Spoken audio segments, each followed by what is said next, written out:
Good evening to people offline also. So online offline सबके लिए एक ही किस्म का चीज है. Okay, so we have some very interesting problems ahead of us. क्या क्या है? तो पहला वाला तो ये है that the war in the Middle East shows no signs of getting over. So there isn't anything that is happening as far as that front is concerned. B, it has created its own anxieties, its own sort of states of panic, states and situations of scarcity and want, and nobody has a clear solution or an idea as to what needs to be done in that sort of a situation. वैसे भी हमारे यहाँ पे given the fact that we are very close to what is called as a summer vacations, we have a completely different set of things and issues to deal with in India. And ऐसे में you have this in front of you, which is an extremely interesting one. So I decided instead of trying to look around for issues, it's better that we treat this itself as a good issue. Okay? कि like ये जो 4 states और एक union territory है, which would be voting in April as well as April. The votes would be counted in May. So all the voting would be done in April itself. In a couple of days, the first round would get started on the 9th of April when Kerala and Assam would be voting. There would be one more round on the 23rd and a last round which would happen on the 29th. 4 May ko all votes would be tallied, all votes would be counted. Why should anyone talk about these elections? As say, for example, these people have done. If you try opening up any decent newspaper anywhere in India, especially जो इन states के साथ ताल्लुक नहीं रखता है, you would find that these elections are not much talked about. So nobody is worried about them, nobody is concerned about them. They are sort of as at the end of somebody's imagination. Nobody bothers their head about them. And yet, there is something very interesting as far as all the 4 states are concerned, because of which one should be thinking about these elections. Of course, at some point of time, I would be talking about Pondicherry, कि जो अपने तरीके का एक बहुत ही interesting place है. ये India का सबसे छोटा असेंबली है. So you don't have any assembly in India which is as small as a Pondicherry assembly is. Most small assemblies are made up of what is called as 60 members.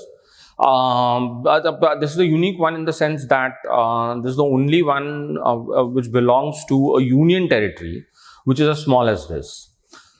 Then you have the 40-member ones, and then you have Pondicherry, which is a very unique assembly all by itself. This is made up of just 30 members. Okay, so 30 members का legislative assembly normally Indian constitution में permitted नहीं है. ये एक exceptional किस्म का situation है कि जिसकी वजह से Pondicherry has an assembly which is as small as that. And I don't know if you have any idea about it. Pondicherry is a unique union territory. Unique, उसके जैसा कोई यूनियन टेरिटरी नहीं है, given the fact that it's a union territory that is spread over 3 states. So you don't have any other union territory in India which is as wide spread as Pondicherry is. So one part of Pondicherry is in Kerala, another part of Pondicherry is in Andhra, and a substantive part of Pondicherry is in Tamil Nadu, where again Pondicherry constitutes 2 separate regions. So there is what is called, of course, Pondicherry is not the right word to be used for it because that's a colonial term that is used for it. We normally now refer to it as Puducherry. So one is what is called as Puducherry proper, and second is Tamil Nadu में जिसको कराईकल पुदुचेरी कहते हैं. माहे पुदुचेरी है जो केरला में है, और यानम जो है वो आंध्रा में है. और ये 4 अलग अलग एरियाज में डिवाइडेड किस्म का यूनियन टेरिटरी है across 3 states. You do not get a union territory like that. Now the reason why it's constituted in this format is because Puducherry essentially is formed out of what were called as the British colonial positions in southern India. So when the French colonial positions in southern India, not the British ones, the French ones. So ये French colonialism के southern Indian remnants है. You had another French territory in India which is now a part of West Bengal, and then you had Puducherry which was spread in these 3 states and in these 4 regions. सो ये चारों को मिला के एक common union territory बनाया गया और ये चारों को मिला के एक कॉमन किस्म का इसको लेजिस्लेचर से एंड आउट किया गया है. ये ओल्डेस्ट लेजिस्लेचर है as far as all the union territories are concern.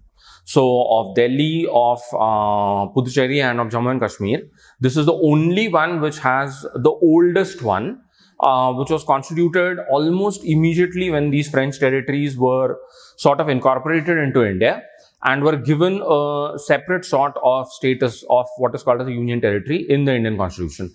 Nothing has been done to change them. Okay, absolutely nothing. Karaikal and Puducherry proper are the most dominant parts as far as this union is concerned, and they are the ones who go about dominating practically everything. But it's a very unique union territory. तो उसके बारे में हम थोड़ा बाद में बात करते हैं. ये जो बाकी 4 states है, Kerala, Tamil Nadu, Bengal and Assam. Technically, if you look at a map of India, they almost are what are called as the tips of the country. So they almost are border states. Kerala and Tamil Nadu, what are called as states which have maritime frontiers. Bengal and Assam have a major international border in between them, which is what is referred to as Bangladesh. So a major neighbor which they go about sharing between themselves is Bangladesh. So on one side of Bangladesh is West Bengal, on the other side of it is what is called as Assam. And there is a lot that goes about connecting the politics as far as both the states are concerned, jisme the common connecting element is Bangladesh, but the only absent element in all of it is again Bangladesh. So दोनों भी states की politics में एक बहुत ही major किस्म का idea जो है, which keeps playing at the back of everybody's mind, is what is called as Bangladesh. But what's very interesting is Bangladesh is also absent for a simple reason, because it's a separate country altogether. So given the fact that it's an absent sort of situation and yet it is large as far as all imaginations are concerned, that makes everything way too interesting. We are in what is called as the 11th year of the Modi government. So 2011-12th year. 2014 में ये शुरू हुआ था, हम 2026 में हैं. Almost 12 years down the line. This period is absolutely interesting in terms of the fact that except for Assam, the BJP has not been able to form a government in any of the other three states. And वो Assam वाला चीज भी थोड़ा unique और exceptional इसलिए है, in the sense that if you look at all the 5 legislatures which are going for elections, they have a very strong what is called as local level politics, in the sense that the politics is dominated by regional parties. National parties are mostly marginal.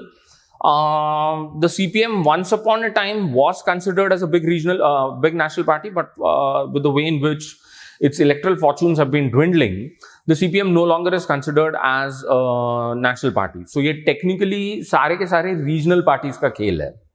Okay. Kerala is an exception in terms of the fact that the other major player in Kerala is the Congress. But the Congress, for all practical purposes, is a party which is dependent on the other regional parties in Kerala to sort of shore up its coalition. So, in the absence of the IUML or the different Kerala Congresses, the Congress in Kerala is practically speaking not something that can go very far off. Tamil Nadu has been a unique case of regional politics for almost the last 60 odd years. 60 odd years, ki jisme they have never voted for anybody that can be called as a national party. They have always gone about voting for their own regional party. थोड़ा देख के ऐसा लगता है that not voting for a national party, वो जो double engine, triple engine वाला equation है, Tamil Nadu has never done that. And Tamil Nadu, interestingly, is one of India's best performing states. When you think in terms of economics, when you think in terms of the social domain, when you think in terms of even its politics, given the fact that except for 2016, for all those 50 years, Tamil Nadu had a history of voting out the ruling party and voting in what is called as opposition. So, वो पहली बार discard किया गया जब 2011 में 2016 की election में the AIDMK under Jayalalitha came back to power, and they had this consecutive 10 years in power. But otherwise, they have never done that. Okay, so it's an excellent state in terms of its economics. It's a well-off sort of a state when it comes to its society. They have, simply speaking, not managed to not do well, despite the fact that they never had any double engines, triple engines for all these 6 decades. So, एक बहुत ही unique किस्म का अपने तरीके का example है कि sir कुछ ज़्यादा फर्क नहीं पड़ता है और नुकसान तो डेफिनेटली नहीं होता है. अगर कुछ हुआ तो बहुत ज़्यादा फायदा ही होता है कि if you go about voting for your own regional party, never let the national parties be anywhere close to state power. So as far as the state government is concerned, they have never let a national party come anywhere close to it. Okay. West Bengal has been trying to do that for almost again the same period in which Tamil Nadu has been doing it, except for the fact that for the best period of all of this, the CPIM that ruled West Bengal was actually a national party. It's only when the CPIM got defeated in 2011 that West Bengal ka, technically speaking, regional party wala career shuru ho gaya, with the Trinamool Congress being in power, and the Trinamool has been in power for all these years since 2011. So this is like 15 saal ho gaye that she has been in power. This is going to be her 4th election as far as that state wala business is concerned. Are they bad off? None of them. They are technically speaking much well-off states. 4 states में एक interesting feature ये है, केरला और Tamil Nadu net labor recipient states है, in the sense that migrant laborers from so many other parts of India, especially from West Bengal, will keep on moving towards Tamil Nadu and Kerala. For a simple reason, because दोनों states का जो अपना एक unique manpower वाला problem है, happen to be states which pay a good sum of money for even menial labor. So plain simple human labor के लिए भी, so if you're a worker doing the same sort of work in West Bengal and the same sort of work if you're doing in Kerala you might end up making 2.5 times more money as compared to what you would do for the same work in Bengal. And that explains the reason why for a lot of very young, ambitious people from Eastern and Central India, the states to move to are Kerala and Tamil Nadu. Given the fact that these are states which pay you almost twice or 2.5 or at times even 3 times more as what you would be paid for the same sort of work in the state from where you come from. Okay. So, Assam or Bengal net labor migrant states hai. So, they push out people from these 2 states as far as the laboring classes are concerned. And Kerala and Tamil Nadu are the states which receive most of this labor. Okay, making everything way too dynamic and way too interesting. So, one reason why nobody thinks about these states or these elections in terms of language, in terms of culture, in terms of certain sort of sense and sensibility, they are a completely different block altogether in India. They are extremely sort of, how does one put it? I won't say very aggressive, but they are very assertive when it comes to their own regional identities. And they are not much worried about it. That somehow or the other you might not be a people who can understand as to what exactly is it that they are saying. So, वो जो कह रहे हैं वो अगर आपकी समझ में नहीं आ रहा है, they are not going to make an effort to explain anything to you. They would be like, ठीक है, there's no compulsion why everyone should understand everything. हम जो कह रहे हैं वो अगर आपकी समझ में नहीं आ रहा है, बहुत ही अच्छा है. There's no reason why we should be worried about it. And that's also one of the reasons why they don't feature as far as that bigger national imagination is concerned. Not many people speak Hindi, though a lot of people do understand it, in especially Tamil Nadu and Kerala, which is a big thing to say because 6 decades ago when this game started, neither did a lot of people speak Hindi, nor did a lot of people understand it. So, अगर आप 1960s में देखो, Kerala and Tamil Nadu, Hindi was something that happened in some other part of the world. And they were not worried about it. They didn't understand it. They didn't bother their heads about it. Now where we are, a lot of people do understand it, though a lot of people don't speak it even now. So they don't speak it, but they do understand it quite a lot. Bengal and Assam in their own ways are again unique for a simple reason, because Assam is a completely different block altogether when all of this comes in, because it speaks a lot of languages. So there are at least 3 of them are national languages, Bodo, Assamese and Santali. तीनों national languages है कि जो आसाम में बोली जाती है. इसके अलावा आसाम में बहुत सारी दूसरी लैंग्वेजेस बोली जाती है, जिसमें से कुछ नेशनल लैंग्वेजेस हैं and some of them are not considered to be so. Bengal is a different block altogether when it comes to this entire national language wala politics. It's a state where definitely a lot more people understand Hindi as compared to, say, for example, the southern states. But a lot more people are equally aggressive about the idea that we are not going to speak in Hindi. So we might speak English, which is not altogether very great, but we are not going to speak in Hindi, that is for sure. Okay, so they are like very, very strange sort of states, all by themselves. We are in year 12 of the so-called great era of transformation that started in 2014.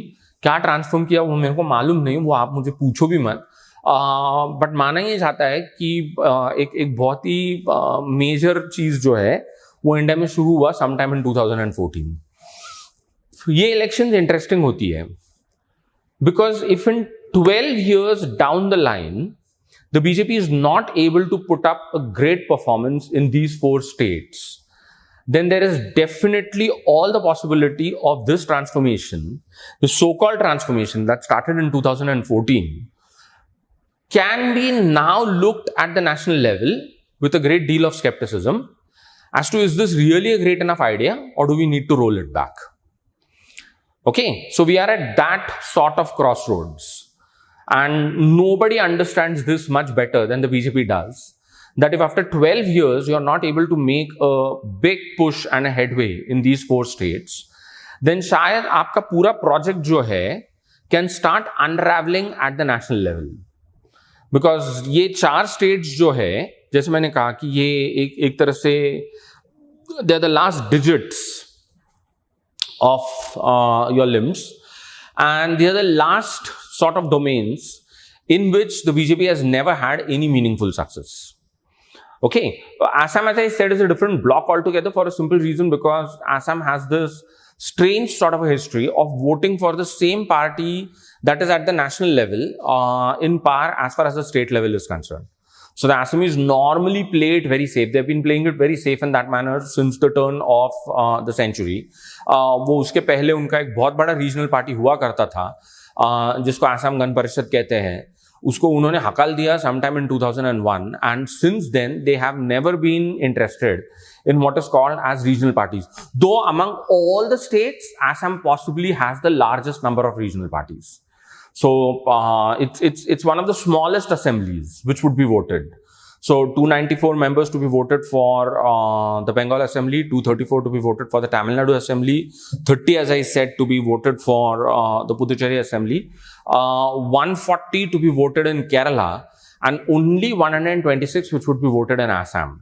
So among all the 4 states which are heading for elections, Assam technically has the smallest number of legislators that would be voted.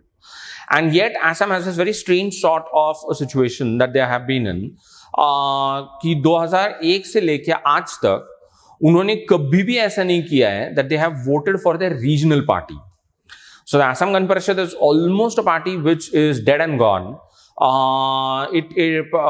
So the student-led uprising that you did see in Bangladesh, or these youngsters going out and throwing out the government in Nepal, and something similar that happened in Sri Lanka, the Assamese can readily identify with it, because that something very similar that happened in their case in the 1980s. So entire state politics being set aside in favor of young students, so young that when the first government was elected to power in 1986, P.K. Mohanta walked out of the Guwahati University hostel to go to the Raj Bhavan to be sworn in as the chief minister. Itna close connect tha with what is called as the politics of the young and the politics of students. And now if you try finding out as to where is the Assam Gan Parishad,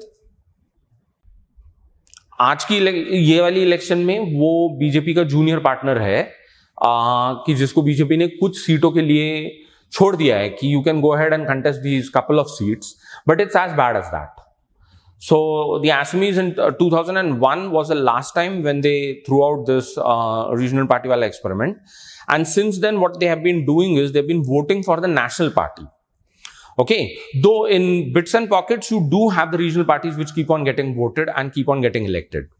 Bengal and Assam cannot claim what can be called as a distinct development model. Kerala and Tamil Nadu claim to be states which have what is called as a very distinct development model. So there's something that is called as the Kerala model of development, and then there is something that is called as the Dravidian model as far as the Tamils are concerned. उनको define करने के लिए कहो तो वो normally आपको उसका जो भी डेफिनेशन है वो बहुत पॉलिटिकल टर्म्स में देते हैं. So what one means by the Dravidian model is a certain model of welfarism and populism which has been championed by what are called as the Dravidian parties, the Dravida Munnetra Kazhagam and the All India Anna Dravida Munnetra Kazhagam. What is very interesting about these two parties is, as I said, they keep on alternating in power, and what they keep on doing between themselves is very strange. So now in this election, say for example, the DMK has promised voters in Tamil Nadu a certain number of things कि अगर हम सत्ता में आते हैं तो हम इन चीजों को करेंगे. The AIDMK has promised people that every household in Tamil Nadu is going to have a fridge. So if the AIDMK comes to power, हर घर में एक फ्रिज होगा. Okay, now I don't know if you have any idea about it. The AIDMK has this history of promising its voters that if they are elected to power, the home is going to acquire a new sort of kitchen gadget at the cost of the state. So the last time when Jayalalitha was around, they had gone about distributing mixers, cookers, television आ चुका है लोगों के घर में, courtesy the AIDMK. And now what they have promised is, in addition to everything, काफी सारी बाकी चीजें promise की है, but one of the big things which they have promised is we are going to give you a fridge. Okay, I don't know, in other parts of the country people might not feel the need for a fridge. Tamil Nadu is a separate game altogether. As of now, while I'm speaking to you, the temperatures are in their mid-30s and there's a very high degree of humidity in the air. And in that sort of a situation, for any woman running the household, one of the most interesting appliances which you can have at home is a fridge. Okay, now it's very strange that the DMK, for all the time that it spent in power, that is 5 years since it came to power in 2021, did not think of giving a fridge. So for all, and this is a strange election in Tamil Nadu. ये Tamil Nadu का पहला ऐसा election है जिसमें the number of women voters is going to be more than the number of men voters. So this is the first election when you're going to have 12 lakh more women voters as compared to men voters. And this is unique all by itself. Of course, the two southern states have a gender ratio which is like simply unbelievable if you compare it with the national gender ratio. So जब आप उसको national gender ratio से compare करते हो तो केरला और तमिलनाडु का gender ratio जो है they are in a league of their own. And as I said, this is the first election जहाँ पे we have this very strange sort of a situation कि the total number of women voters now exceed the total number of men recorded voters. B, you're also going to have almost a similar number of what are called as young voters in the ages of almost 18 to 40. So for all purposes, the Tamil Nadu election is getting built up as what is called as the election of women and youngsters. And so there's a lot of focus as far as these two constituencies are concerned. But it's strange that for all the last 5 years that the DMK spent in power, the DMK did not think of a fridge. The AIDMK has thought about it. Would the voter vote for this? I have no idea about it. It's something that is open. मेरे को पता चलेगा कि did the voter find the fridge wala idea interesting and did she go ahead and vote for it, or did she not find it interesting? Except for Assam, जो इतना भी बुरा नहीं है, the three states also have a very unique sort of feature when it comes to their state legislative assemblies. They vote in large numbers. So generally voting stays anywhere upwards of 75% to something like 82 to 85%. So it's not very unusual to come across constituencies कि जिसमें you're going to get almost 90% of the people going out and voting. Okay, so ये तीनों भी states, Tamil Nadu, West Bengal and Kerala have that very unique sort of a thing in which voting percentages stay very, very high.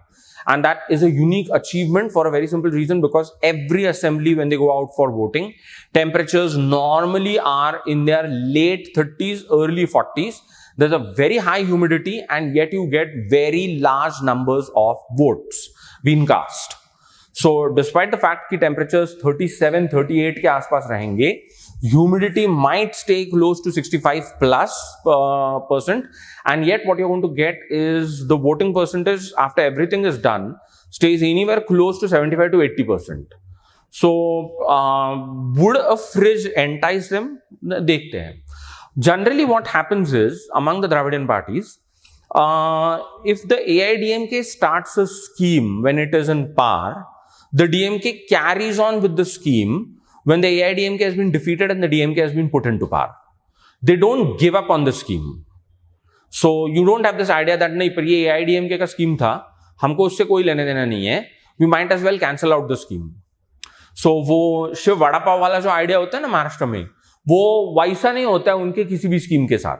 So what they do is, okay, this is what the AIDMK did when it was in power, we'll carry on with it. And in addition to it, we will also launch our own schemes. So हम हमारे भी schemes चालू रखेंगे, हम उनके भी जो पुरानी स्कीम्स है उसको चालू रखेंगे, हम दोनों भी चीजों के ऊपर पैसा खर्च करेंगे, but we are not going to give up on anything. Now what that automatically does as far as the common voter is concerned, it goes about multiplying his advantages. So he suddenly finds himself to be in this sort of a situation where you're also a beneficiary of the old schemes and where you're also the target for new schemes. And something which keeps on adding to everything. Okay, and time and again this question has been raised कि like Tamil Nadu ये कब तक कर पाएगा? So ये election की case में, if I am not wrong, it should either be in late January or early February 2026 that you had this debate that started in Uttar Pradesh, saying this that Tamil Nadu has a debt problem. Tamil Nadu is into a deep debt trap, and the Tamil way of doing things as far as delivering welfare is concerned is an inferior way. It cannot sustain itself for very long. Okay, and then the Tamil Nadu government had to keep on putting out very sort of elaborate explanations in terms of हमारा total debt कितना है, उत्तर प्रदेश का कितना है, हमारा per capita कितना है, उनका कितना है, और हमारा situation उनसे अलग क्यों है, कि जिसकी वजह से we can afford our debt, whereas Uttar Pradesh just cannot. Okay, the simple reason being, Tamil Nadu is not just a state where you have a whole slew of these types of welfare measures which are in place, which have been sort of paid for by the government. Tamil Nadu also, don't forget, is one of those rare states in India which is a big manufacturing powerhouse. So you do not have many states in India. So the other states that will come to your mind are, say for example, Maharashtra, Gujarat, to a certain extent Andhra.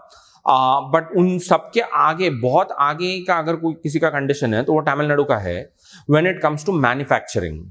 So if you look at the Tamil economy, Tamil Nadu economy is an economy which is spread across all the three domains, with manufacturing technically being much better placed as compared to, say for example, manufacturing in any other part of India or manufacturing at even the all India level.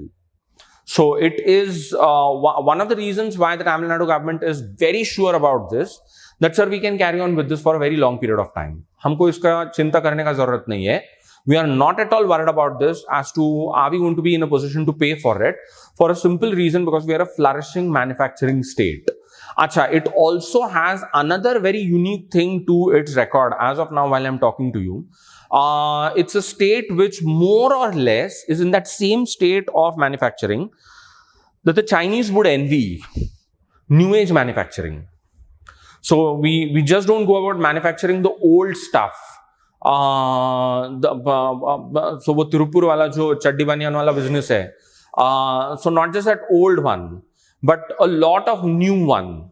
Apple phones, electric vehicles. One of the most interesting manufacturing projects in Tamil Nadu on the horizon is this Vietnamese company called as VinFast, which goes about manufacturing electrical vehicles, and which of all places in India, when it came to deciding as to where should VinFast go about starting its ground operations in India, identified Tamil Nadu as a state to be in. Okay, as of now, while I'm talking to you, this is a project which is just taking off. In a couple of years from now, VinFast and Tamil Nadu would have achieved something which is going to be completely remarkable in their own way. So Tamil Nadu, just as it dominates those old sectors of manufacturing, agro-processing, textiles and all of that, it also goes about doing a lot of new age manufacturing, which employs more machines, less humans, and yet is something that is very beneficial as far as the state is concerned. So one of the reasons why the Tamils have this idea is that, well, we are a state which can afford a higher debt, is precisely because of the fact that we are a manufacturing state. We are a state whose manufactures are largely consumed by people from outside the state, thereby bringing us more money by way of excise, by way of sales, by way of all of this. Okay, छोटा state है, बहुत बड़ा state नहीं है, मतलब 5.5 crore total number of voters है, उसका almost double size is the state of Maharashtra. So the total number of voters that will be going out and voting in these elections on the 23rd of April is just 5.6 crore in Tamil Nadu. So it's technically speaking a smaller state. So with that sort of thing, they are quite confident about this, that, well, we can carry on with whatever we are doing. We are definitely not going to land in trouble. Okay. And it definitely doesn't face the same anxieties on this count that, say, for example, next door Kerala faces, for a simple reason, because Kerala is the only state in India which, while I'm talking to you, has a 15% population which is above the age of 60. And by the time we come close to the end of the decade, this is almost going to climb to something like 20%. So Kerala is supposed to be India's most rapidly aging state. No other state which has those many number of old people. Again, it's a small state. मतलब पूरा केरला मिला के उसका population approximately 4 crore के आसपास है. You just don't have a huge sort of a thing. So between them, the Malays and the Tamils, technically speaking, 140 crore Indians में से वो मुश्किल से सब मिला के 10 crore भी नहीं बनते. And yet, if you look at what they have managed to achieve, one is definitely impressed by the way in which you can go about marshalling resources. You can go about thinking much ahead of the times in terms of how do you plan for the economy. दोनों भी states are headed as of now by chief ministers who somehow or the other seem to be targeted in a similar way as people who are extremely corrupt. And somehow or the other, the established politics of both the states, the UDF versus the LDF, the AIDMK versus the DMK, is seen to be a politics of deep-rooted corruption. So, एकदम powerfully corrupt किस्म के लोग हैं, and you don't need to go anywhere very far off to find it. जो election affidavits इन लोगों ने file किए, आप उसको देखिए, you would be like horrified that in a state की जिसका per capita income is of the nature that it is, the chief ministers happen to have quite a lot of money. A huge amount of money that you're essentially speaking about, if you take the state's per capita income into consideration. So, of course, when you've been in power for that long a period of time, allegations of corruptions come very naturally to you. So, there's no problem with that. And yet, what is very strange is, corruption doesn't seem to be something that drives away business. In the case of both the states. So, दोनों भी states, अच्छा, Kerala, Tamil Nadu जितना industrial state नहीं है. केरला के अपने basis and sources of economic strength है. It's mostly a cash crop wala economy, dependent on the cultivation and the marketing of certain crops which bring in a lot of money. So be it spices, be it rubber, be it a whole range of other products. Kerala is big as far as tourism is concerned. Kerala is big as far as the services sector is concerned. Industries, well, the Malayali just doesn't seem to have, the Malayali goes and works in Tamil factories, but the Malayali doesn't have factories of its own. So they are a state which is big on farming and fishing, primary sector activities, tourism, services sector in a big way, in all sorts of modern retail and everything. Try finding out how much do the Malays go about manufacturing, especially by comparing it with the Tamils. And the first thing that stands out is the Malay doesn't manufacture at the same level at which the Tamil does. The Tamil is a more astute manufacturer, a more diversified sort of manufacturer as compared to what the Malayali is. The Malayali can carry on with the old patterns of manufacturing, but any new age manufacturing, no, they are not much interested in it. They are not much into it, and they are not much interested in it. Though in the last 10 years, the Pinarayi Vijayan government has tried to do everything possible in terms of promoting a very vibrant industrial structure in the state, leading to more allegations कि government बहुत ज़्यादा corrupt है. मतलब अगर कोई government ऐसी वाली हरकतें कर रहा है ना, you should be like for sure confident about it that this is a very, very corrupt sort of a government that we are dealing with. Okay. But what's very interesting is, for all the allegations of corruption that you can level at those who have been in power for that long a period of time, business doesn't seem to be going anywhere. Business just doesn't seem to be scared of the idea that, well, we're essentially dealing with the people who are sort of way too corrupt. It seems that, I don't want to be an apologist for them, but nevertheless, let me just make the point as clear as is possible. They might take their cuts and commissions, but they're equally clear about this, that once that is done, no business should be harassed, troubled, and businesses should have as smooth a run as is possible. So maybe wo apne cuts or commissions lene ke baad, now what this calls in for is like, let's be very clear. You need to have a leadership which is extremely influential down the line. You need to have a leadership which is extremely impressive in terms of seeing to it that the entire rank and file, as far as the government and the party are concerned, are all in the same line and nobody steps out of the line. So like ठीक है, मतलब हमने एक बार तय किया ना कि वो कितना देंगे हमको, तो उसके बाद we are not going to have anybody going about making any further cuts down the line. So generally, what businesses find very interesting about both the states is once you put in a proposal, most of the time the proposals get cleared in no time. There isn't much of a hassle. They're just looking out for how much is it that the state needs to put into all of this. And most of the time, these are like what are called as single window clearances. You can launch a business in a practically very small period of time. So they have just seen to it that all sorts of clearances, permissions, licenses can be grouped together as much as is possible. The state government will not create much of trouble and problem once, if say for example, it's a project that needs to be cleared by the central government is concerned, and the state might take its cut, but after that the state is not going to interfere in anything. You can run your business the way in which you want it. You're completely free to go ahead and do whatever you want. So wo Foxconn wala jo problem tha, I don't know if you have any idea about it. There's this place in northern Tamil Nadu called Sri Perambudur, where Foxconn went about putting its first plants for assembling the Apple phones. And I don't know who was it who went about suggesting this to Foxconn. Foxconn was very reluctant in what is called as hiring married women as far as its venture is concerned.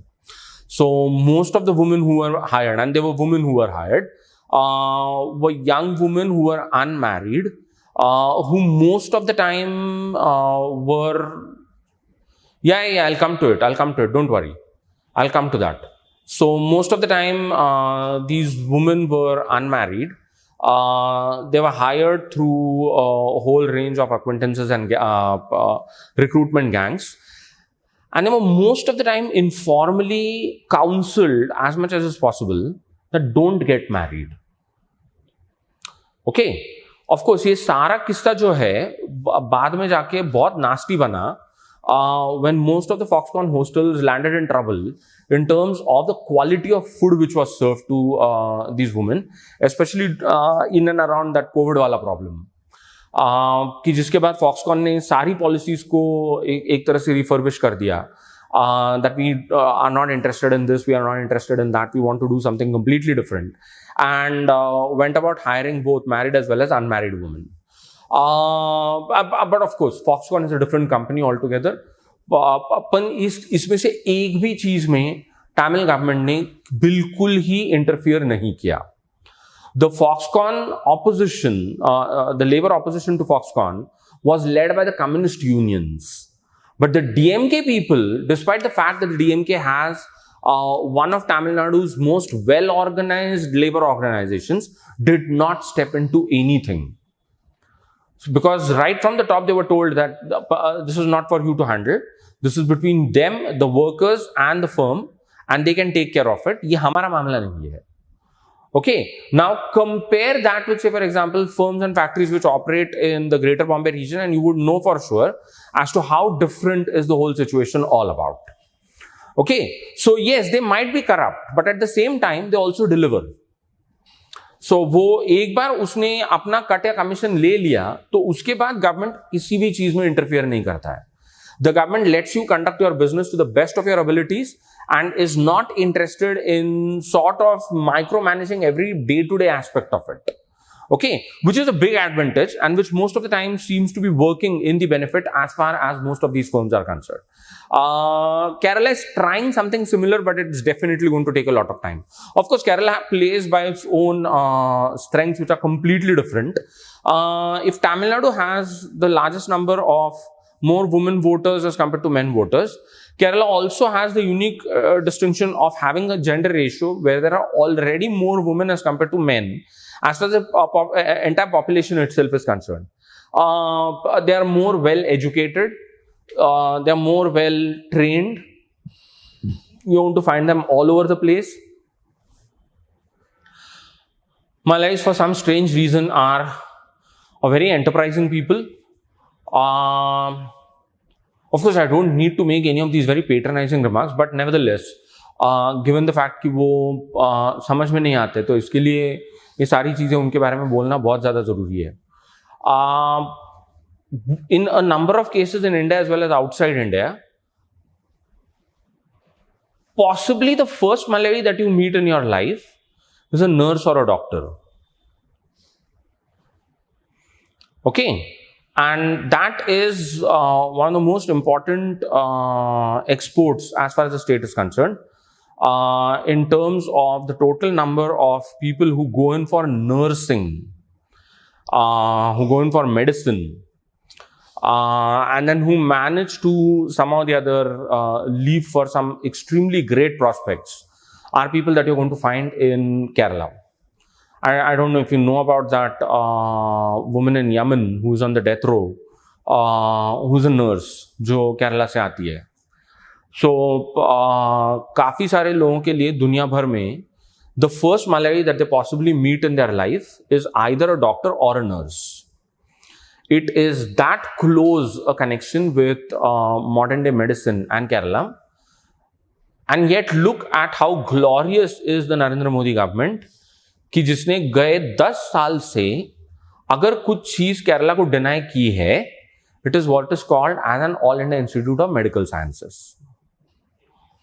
So for the last 10 years, the Kerala government has been trying to get AIIMS Kerala established. For the last 10 years, the Modi government has been coming up with all sorts of excuses in terms of why can this not be established. In the meantime, the Modi government found time to go and spread all sorts of lies about something called as AIIMS Darbhanga, which was going to get established sometime around the BR election, which never got established, Darbhanga वालों ने memes, videos, आप बोलिए हर चीज को बना के सारी दुनिया को दिखा दिया कि सर हमको कैसे उल्लू बना रहे, देखो कि हमको एक एम्स प्रॉमिस किया है और इस जगह में कुछ भी नहीं हो रहा है. Okay, so along the way they promised a aims to Darbhanga, which was never delivered. And for all those years, Kerala has been trying to do everything possible to get an aims established in Kerala, and they have not at all obliged. So for some strange reason, Malays have to keep on migrating to other states, so seeking excellent nursing and medical education. Of course, ज़्यादा दूर नहीं जाना पड़ता है. Vellore is the place where most of them go to the Vellore institutes. For both Vellore Medical College, जो है, it's supposed to be one of India's oldest medical colleges, is where they keep on migrating to in search of all of this. Kerala is one of those rare states which has an excellent school network, 100% enrollment as far as primary education is concerned. One of the finest schemes of educating youngsters. The only small problem is the minute you are done with your primary and secondary education, you do not have much by way of quality higher education in the state. So for that, you invariably have got to leave the state and move to either Bangalore or to Tamil Nadu or any of these states in search of what is called as better quality higher education. Better quality higher education, somehow or the other, is a game which has always evaded Kerala for a long period of time. It's not unusual to come across very remote settlements कि जिसमें मुश्किल से 300 या 400 लोग रहते हैं, जिसमें बहुत ही decent and excellently functional school है. पर even in the largest of cities, you would strain yourself coming across what is called as better quality higher education institutions.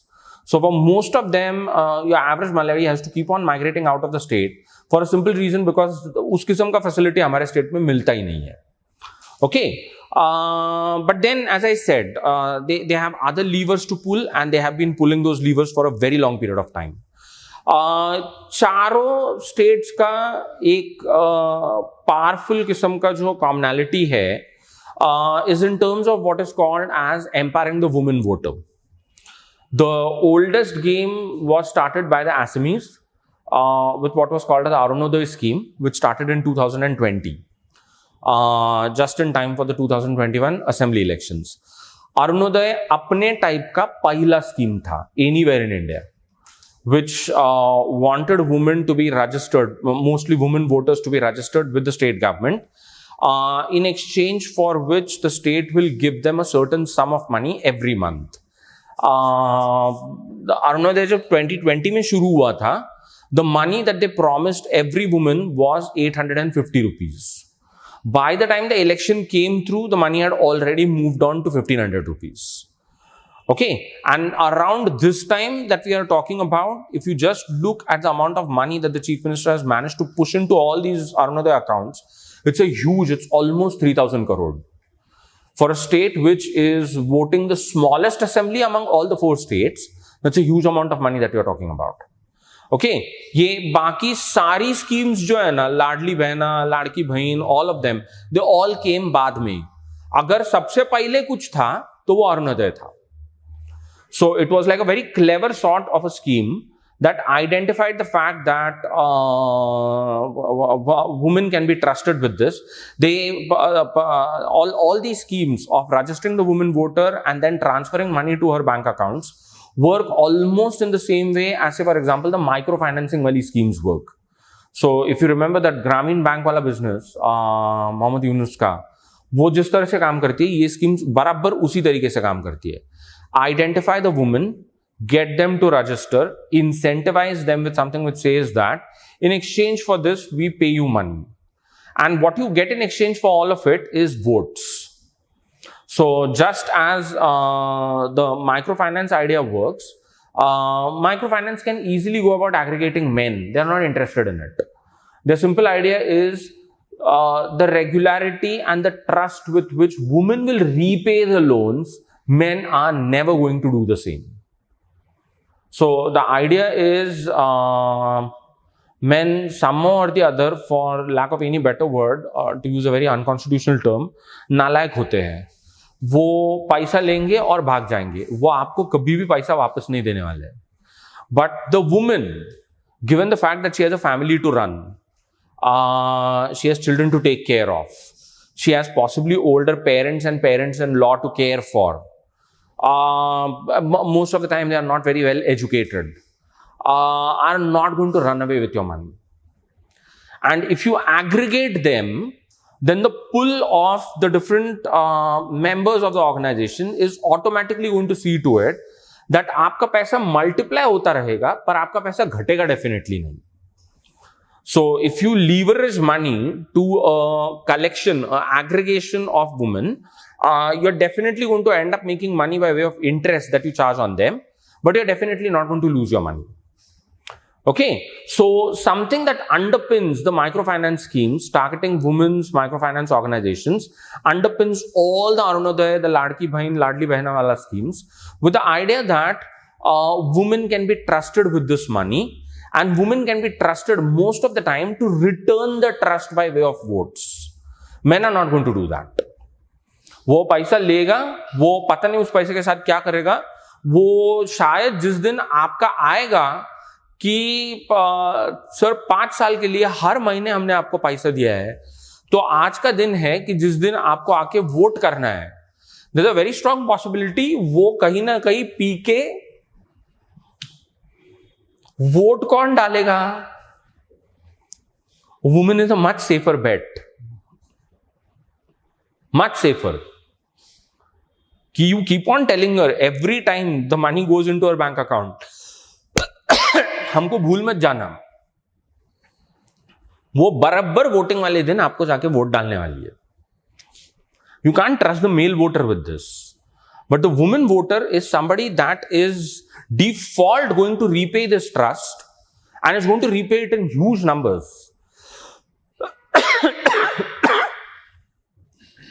A single woman voter comes with a whole family unit attached. And that's the reason why she is an extremely lucrative sort of member as far as this entire chain is concerned. Okay, but don't forget this, ये जो unconditional cash transfer वाली schemes है, इसका पहला version जो था was in Assam in what is called as the Arunodaya scheme. बाकी सारी schemes उसके बाद आई है, सबसे पहला scheme जो आया था वो Arunodaya था. Then of course you have the Lakshmi Bhandar in Bengal, where Mamata Banerjee keeps putting in money into identified women accounts, and then she has kept on putting more money into all sorts of women. So there are older women who have been identified for a different reason, a younger woman who has been identified for a different reason, the woman running the household who has been identified for a different reason, everyone. And now in this election, she's trying something very different. The idea that all men between the ages of 18 to 40 would also receive money from the state government, provided they are registered with us and provided that they have appeared for their 10th standard exams. So अगर 10वीं का exam दिया है तो ही पैसा मिलेगा, अगर 10वीं का एग्जाम नहीं दिया है, so this is what is called the Yuva Sathi scheme. The Yuva Sathi now becomes the first scheme in all of them to target the male voter, an identified male voter. So up tak the Mamata Banerjee government kept on putting money into women voters, all sorts of women voters, by identifying them as differentially as is possible. This election she does it for the first time for what is called the male voters. Of course, ये election खत्म होने के बाद आने वाला है, because अभी model code of conduct लग चुका है, अभी कुछ नहीं होने वाला. ये स्कीम इस इलेक्शन के लिए फ्लोट किया गया है. So agar the TMC comes back to power in Calcutta, then after the TMC comes back to power, every Bengali male voter between the ages of 18 to 40, imagine the ambition, 18 to 40, is going to be paid a certain amount of money if you are unemployed every month, provided you have done your 10th standard exams. So इसका सबसे पहला most important cut off जो है वो 10th standard है. अगर 10th standard exam नहीं दिया है, पैसा नहीं मिलने वाला है. सो पर मैं पास नहीं हुआ, that is different, that is different. 10th standard exam देने का है, पास होने का ऐसा नहीं बोला है. 10th स्टैंडर्ड एग्जाम देने का, देने के बाद पैसा मिलेगा. And each one of them, they have gone about dividing them. So 18 to 25, 25 to 29, 29 to 35, 35 to 40 is going to be paid a different sum of money. Okay, of course, these are small sums. ये इससे कुछ नहीं निकलता है, ये बहुत छोटे sums है. Now, how would this scheme pan out? I have no idea about it. We need to wait and watch for it. Tamil Nadu has a similar scheme for women. 2,000 rupees per month is what they go about paying. And this time around, in all the identified accounts, they have already put in 5,000 rupees before the model code of conduct would become effective. With the idea that once the model code of conduct becomes effective, for the next 2 months, we won't be able to put any money into it. So 2 महीने का पैसा एक साथ उसके अंदर डाल दिया है. Okay. What is very strange in all of this is Kerala, which doesn't have any such scheme.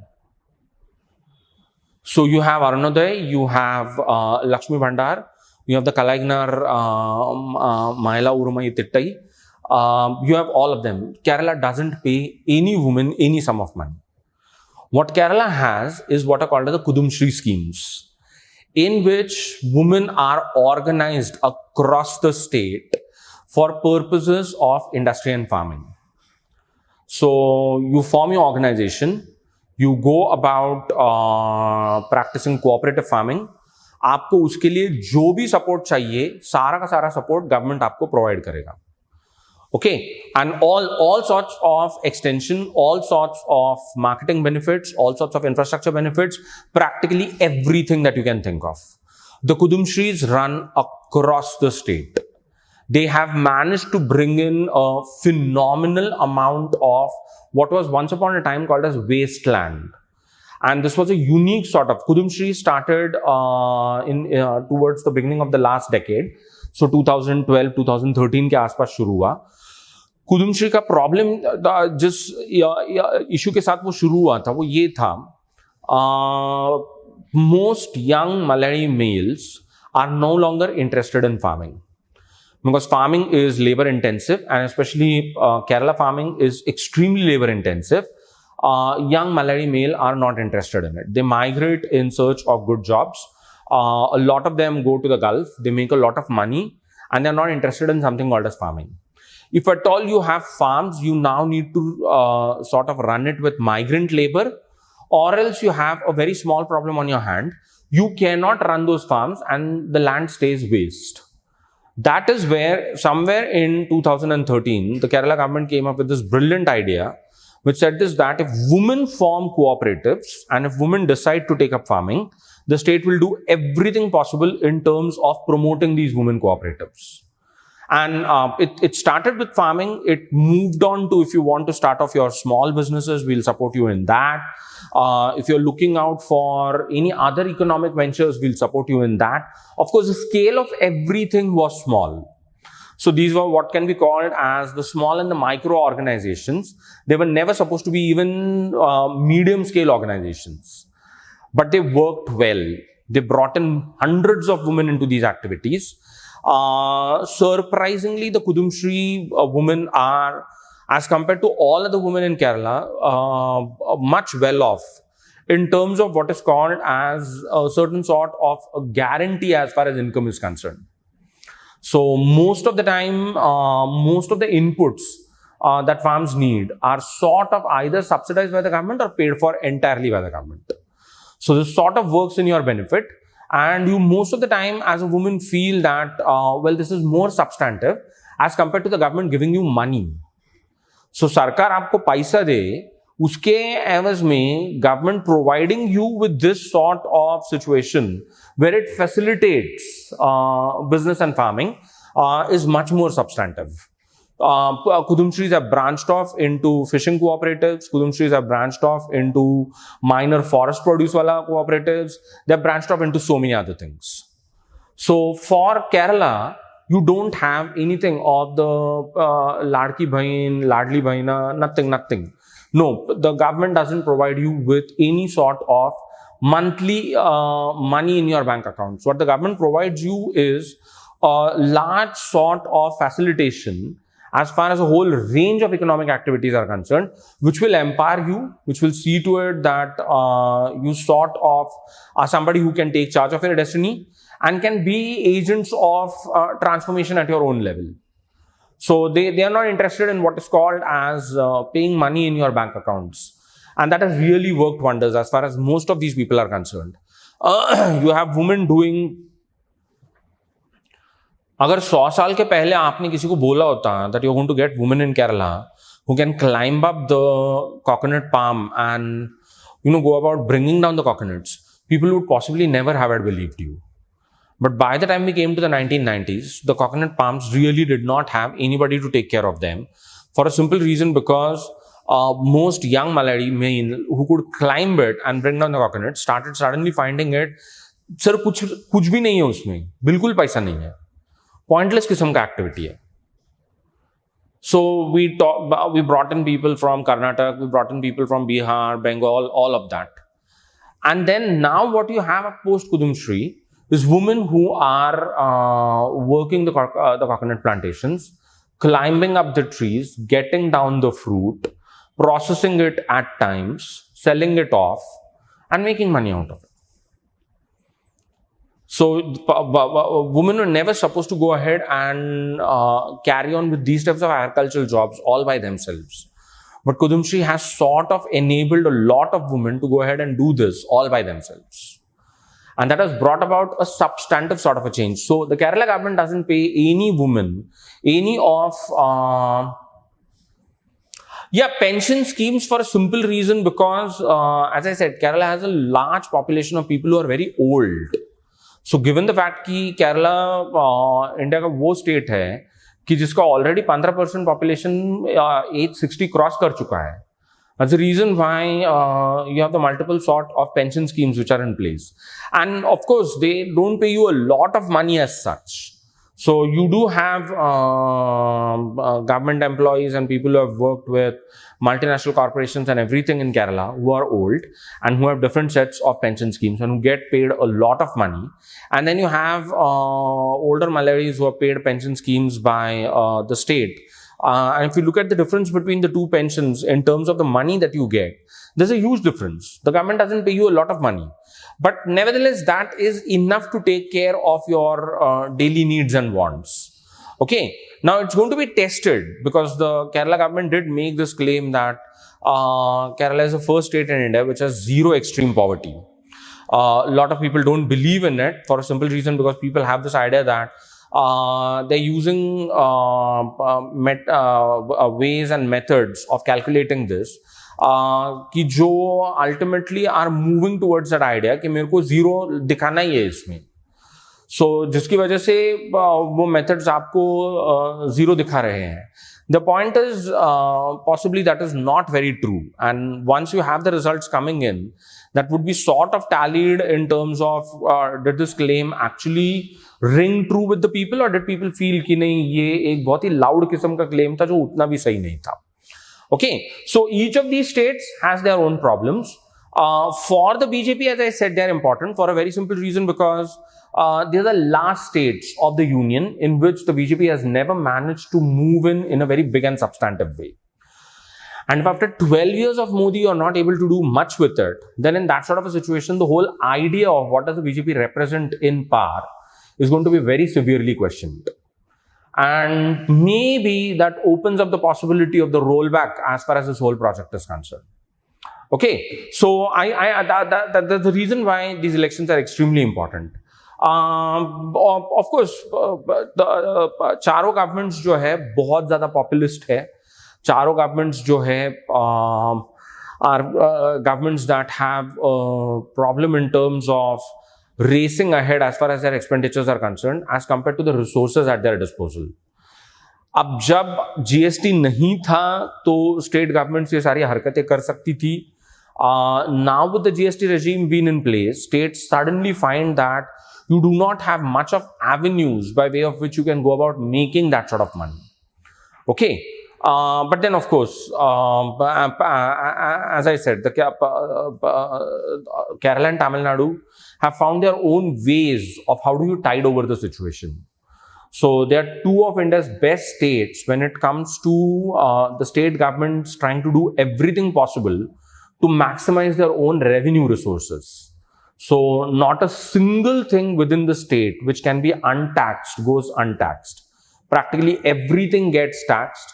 They are watchful and very vigilant about all new sources of revenue. They tap into practically everything. They go about enforcing it on the ground to see to it that every single paisa which has been charged in the budget is also actually collected in reality. Okay, and of course they have some very creative ways of doing things. Just to put ahead one, state governments in both Kerala and Tamil Nadu run what are called as liquor vents.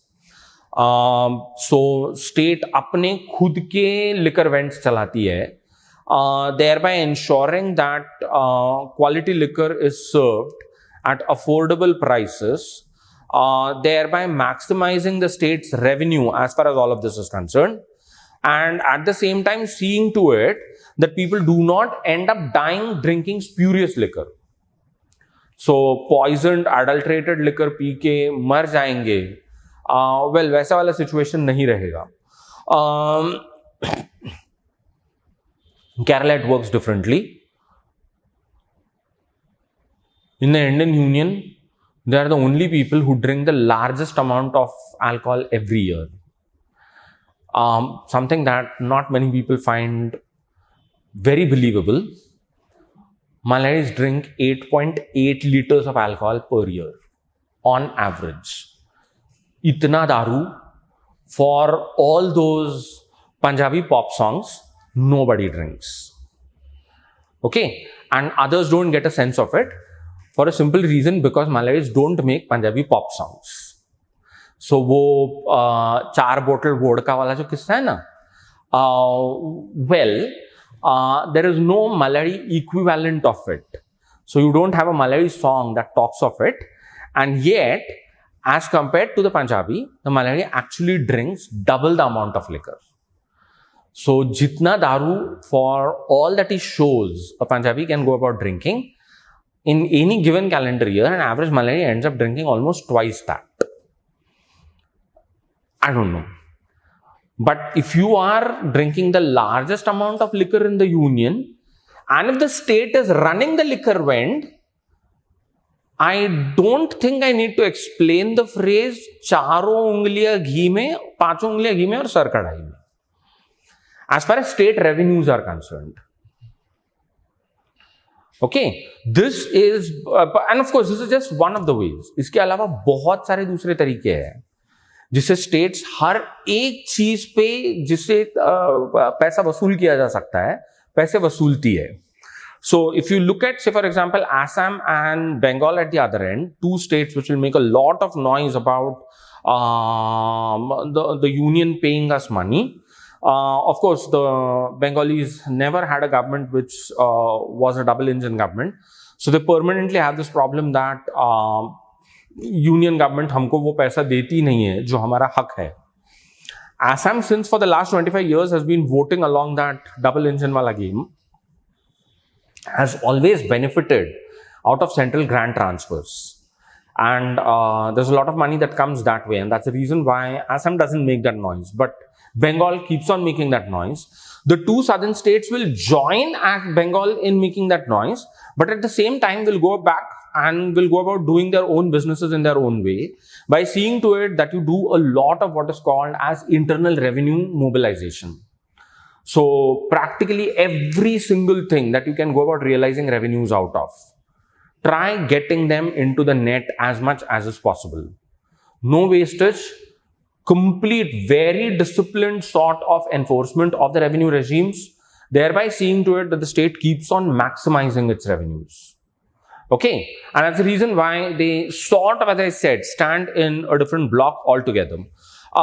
They have a very strong focus on what is called as delivering welfare by not taking into consideration anything that is called as caste and community. Both states are extremely diversified as far as their populations are concerned, in terms of caste, in terms of religion, in terms of genders, in terms of practically everything. And at the same time, the governments belong to parties who have an extremely expansive idea in terms of how do you target welfare.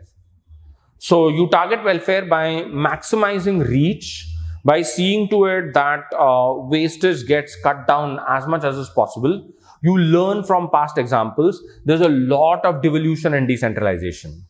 So one of the other interesting things why we in Maharashtra should be interested in it, in the recent past, at least in the last 20-25 odd years that I know of, there have been a lot of Maharashtra resident and domiciled civil servants, especially from the Group A services, who you would find in service as far as these 4 states are concerned.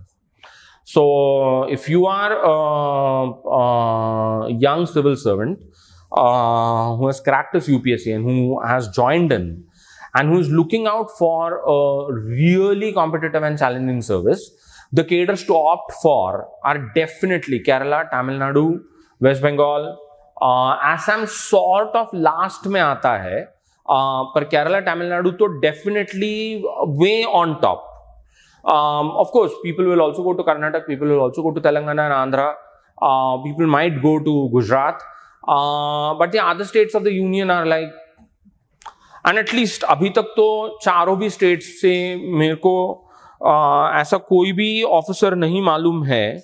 I know a lot of them who are, as I said, resident and domiciled in Maharashtra, and that's the reason why we should be taking an interest in these elections, कि जिसके अंदर का शिवदीप लांडे जो है वो जागृत हुआ है. So though you do have a lot of Maharashtra domiciled officers, they have not yet channeled their inner Shivdeep Lande into it, and that also speaks volumes that well, this is not Bihar, this is Kerala, this is Tamil Nadu, this is West Bengal, this is Assam. These are different states. इसमें आप वो वाली हरकत नहीं कर सकते हो. Okay, and of course वो बिहार में भी successful नहीं हुआ, that's a different story. So, but then it has always been said, if you are young, if you are in the middle of your careers, you should not leave it, and you should not play those types of games because you just don't know. They possibly don't take you very far off. Okay, but then talk to any of the officers of the Maharashtra resident domiciled nature in Kerala and Tamil Nadu, and the first thing that they'll always tell you, it's a pleasure working in those states. Absolute pleasure.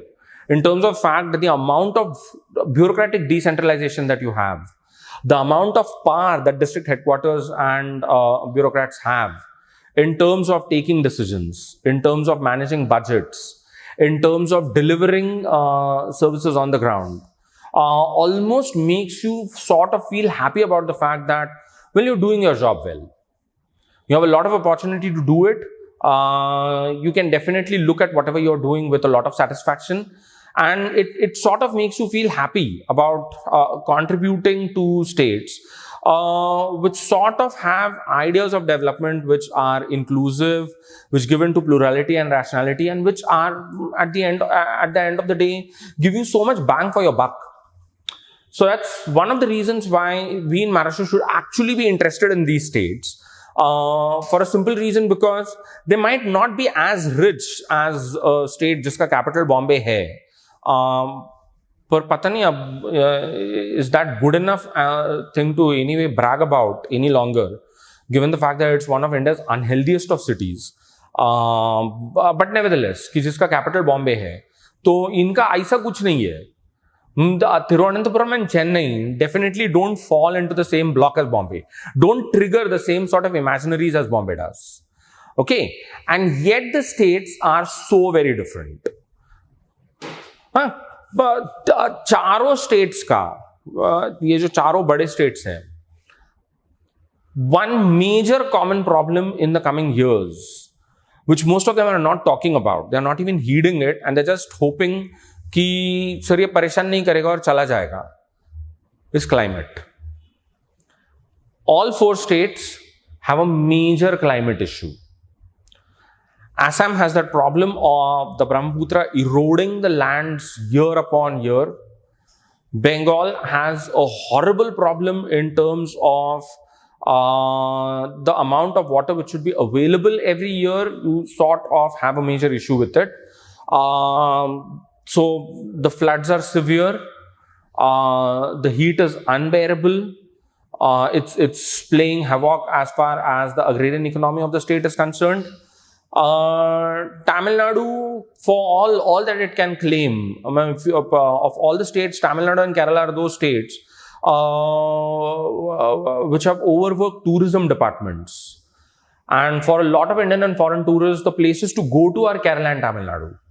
But dono states ka common problem is land resources are under a lot of stress. Water is horrible. Chennai is serviced by 3 rivers.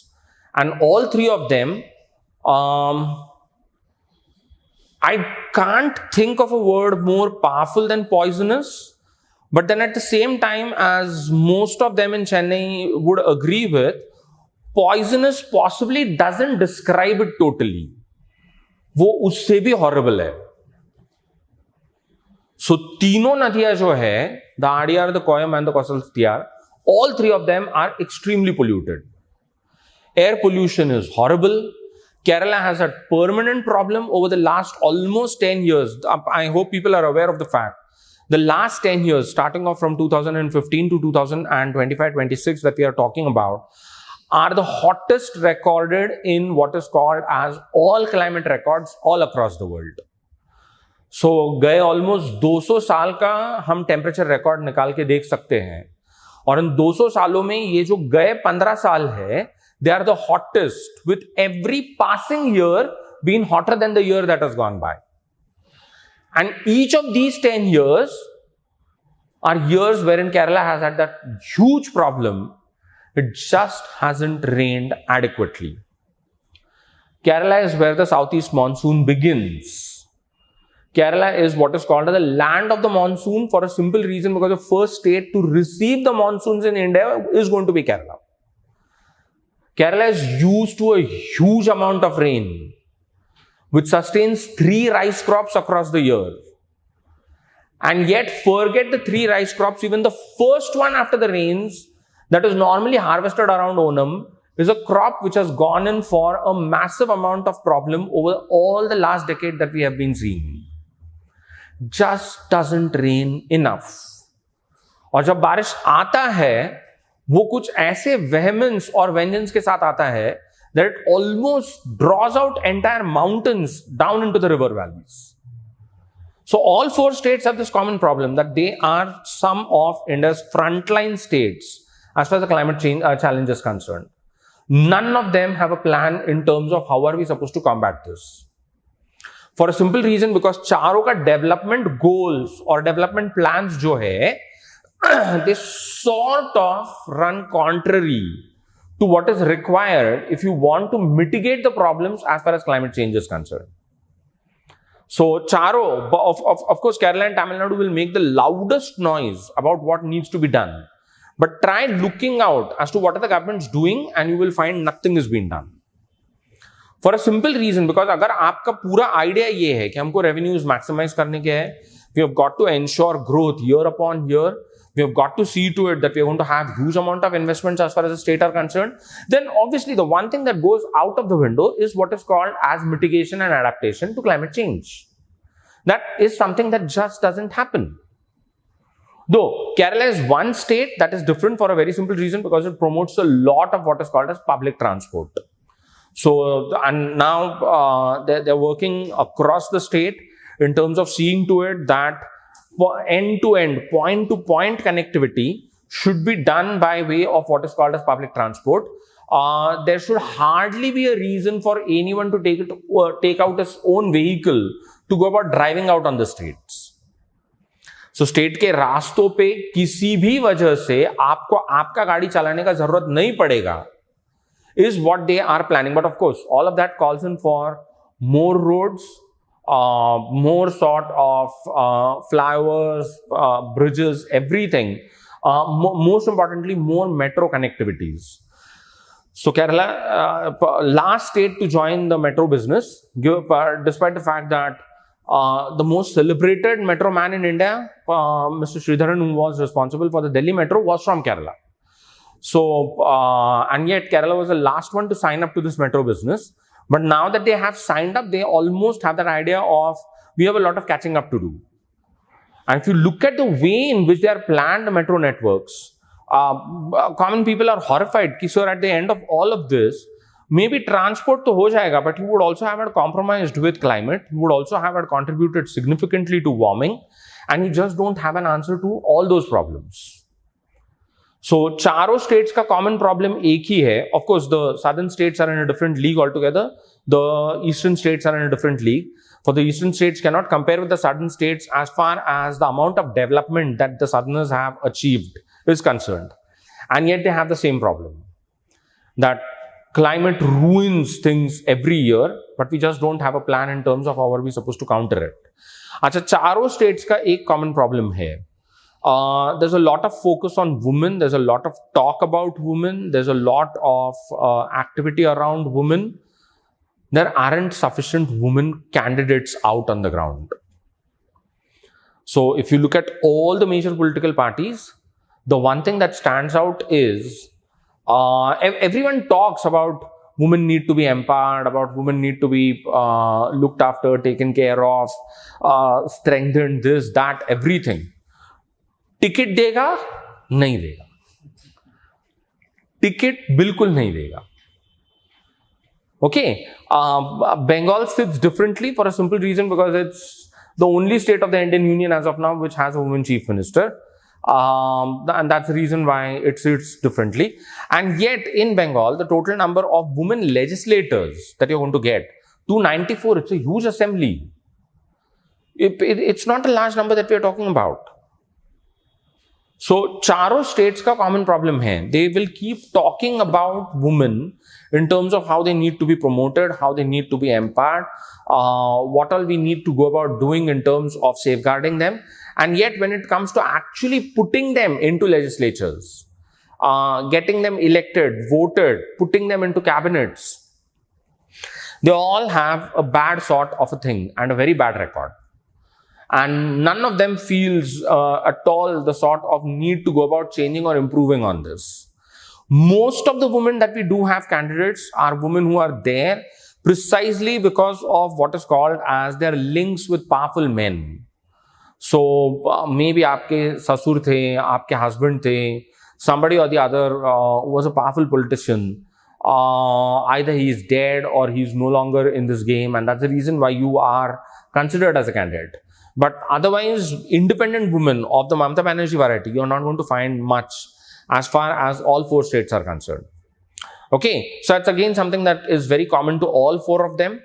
Interesting election for a very simple reason, because going back to square one, given the fact कि ये लोग हिंदी में बात नहीं करते हैं,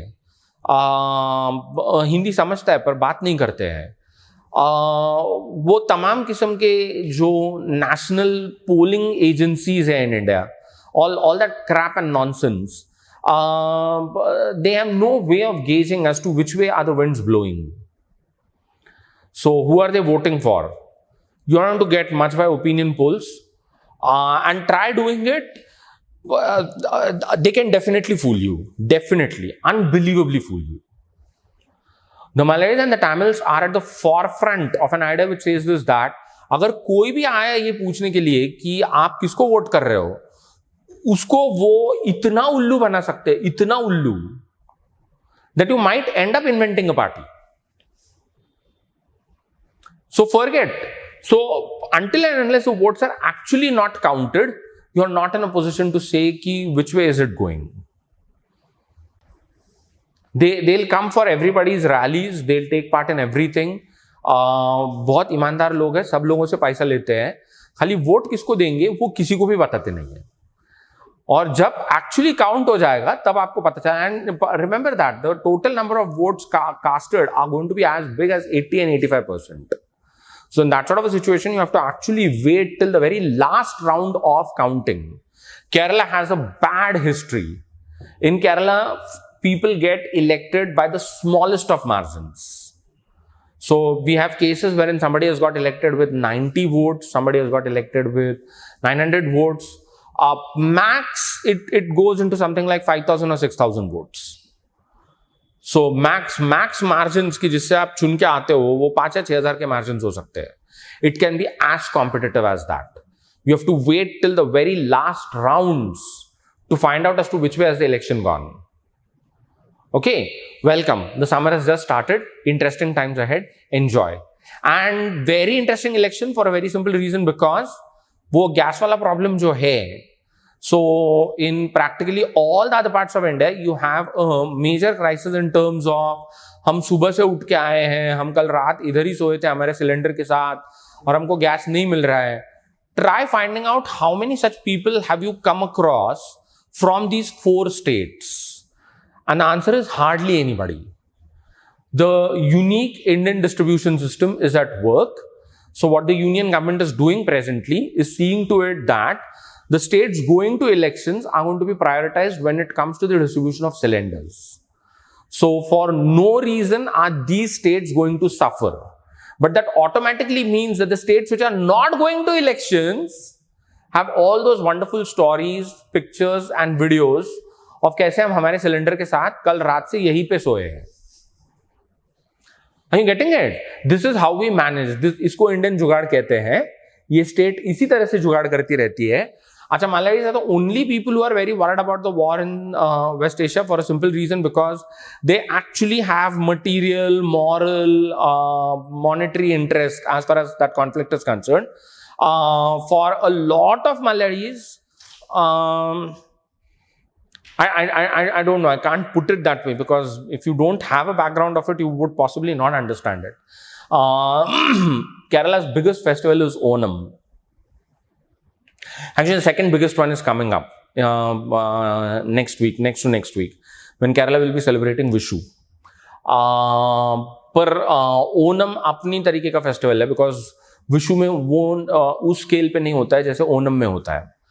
Onam is the time when you go about buying new clothes. Most of the time you go about buying new jewellery. Vishu के time पे you don't buy jewellery on the same scale as you do during Onam. So Onam has these ads of jewelers and gold shops and everyone in the media in Kerala, in newspapers, online, in television, everything.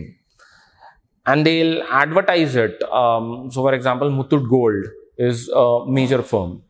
So Muthoot might put out an advertisement saying कि हमारे outlets जो है वो केरला में किधर किधर है. सो आलपुड़ा में है, त्रिशूर में है, पट्टम में है. And the same league somewhere down comes in Dubai, Sharjah, Ras al Khaimah, Fujairah. And like, is it part of the same state? And to a certain extent it is.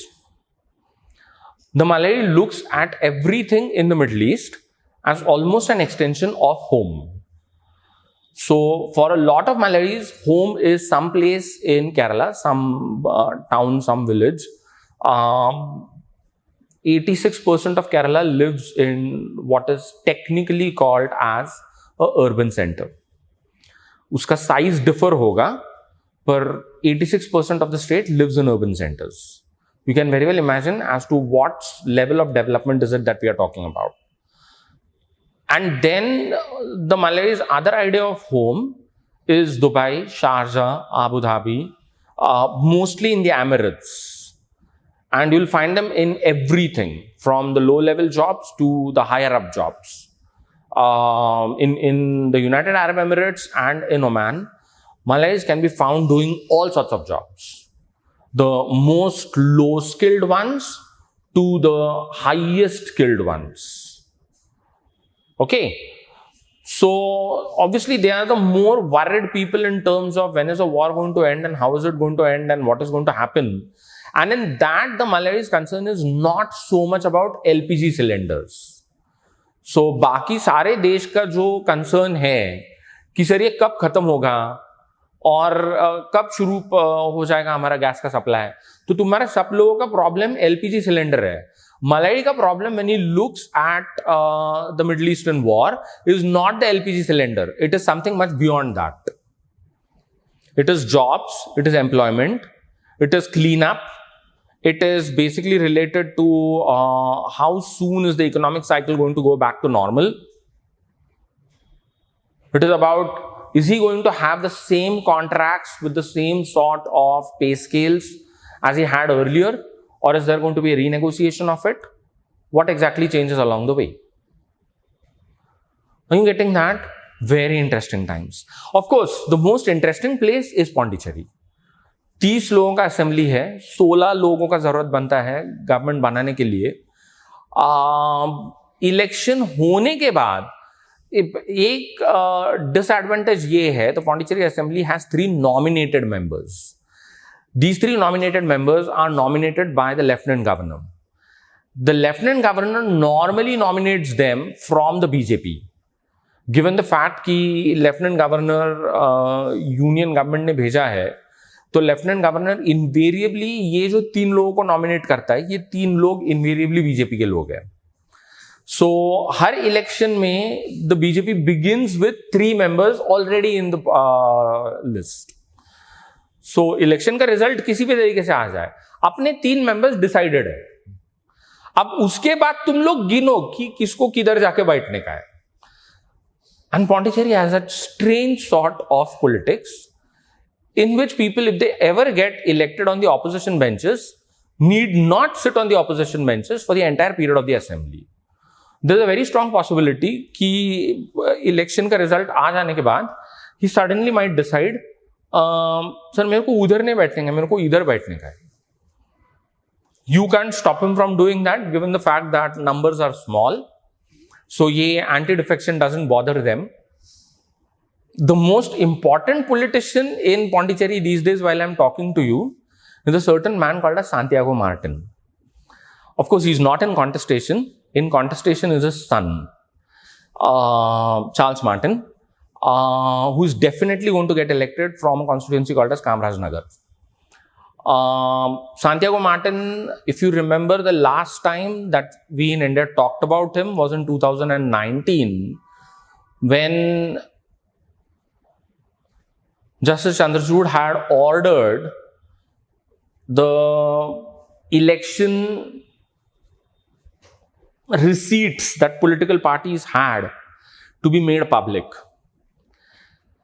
सो वो जो अरुण जेटली साहब ने महान आइडिया किया था इलेक्ट्रल बॉन्ड्स वाला, तो bonds का इंफॉर्मेशन पब्लिक करने के बाद चंद्रचूड़ साहब ने किया, कि जिसके बाद India suddenly discovered that India's largest donor was Santiago Martin, who had contributed the largest amount of money, one to the DMK and second to the TMC, and of course then to the BJP.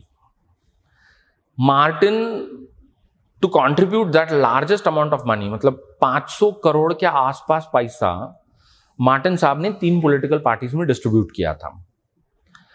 Martin साहब का business is related to lotteries. Of course then there are whole host of other businesses.